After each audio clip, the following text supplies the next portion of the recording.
हमारी सोच हमारे जीवन का सबसे महत्वपूर्ण हिस्सा है।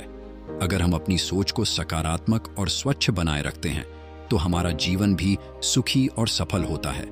परंतु कई बार गंदे विचार हमारे मन में आने लगते हैं और हमें परेशान करते हैं। इस कहानी में हम जानेंगे कि कैसे एक बुद्धिमान शिक्षक ने अपने शिष्य को गंदे विचारों से मुक्त होने का तरीका सिखाया। एक समय की बात है, एक छोटे से गांव में एक बुद्धिमान शिक्षक रहते थे। उनके पास दूर दूर से लोग शिक्षा प्राप्त करने आते थे। उनके शिष्यों में एक था राम, जो बहुत ही समझदार और मेहनती था, लेकिन वह एक समस्या से जूझ रहा था। राम के मन में अक्सर गंदे और नकारात्मक विचार आते रहते थे, जो उसे बहुत परेशान करते थे। उसने कई बार कोशिश की कि इन विचारों से छुटकारा पा सके, लेकिन असफल रहा।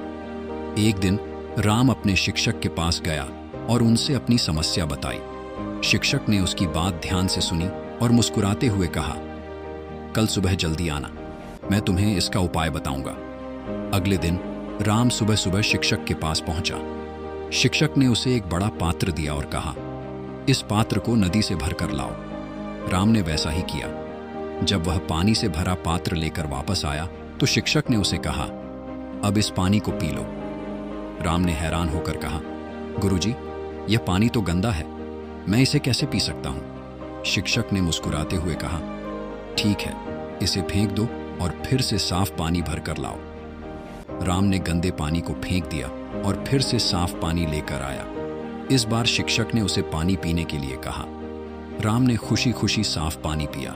फिर शिक्षक ने समझाया, राम, हमारे मन का पात्र भी ऐसा ही है। अगर उसमें गंदे विचार आ जाएं तो हमें उन्हें फेंक देना चाहिए और साफ सकारात्मक विचारों से उसे भरना चाहिए।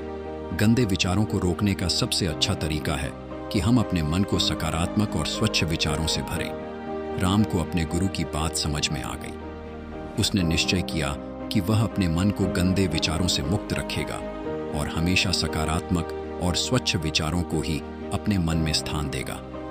उसने धीरे धीरे अपनी सोच को बदल लिया और उसका जीवन भी बदल गया। अगर आपको भी कभी गंदे विचार परेशान करते हैं तो इस कहानी को याद करें और अपने मन को सकारात्मक विचारों से भरें। हमारी सोच ही हमारे जीवन को बनाती है, इसलिए हमेशा स्वच्छ और सकारात्मक सोचें। अगर आपको यह कहानी पसंद आई हो तो हमारे चैनल को सब्सक्राइब करें और बेल आइकन दबाना न भूलें, ताकि आपको हमारी नई कहानियां सबसे पहले मिल सकें।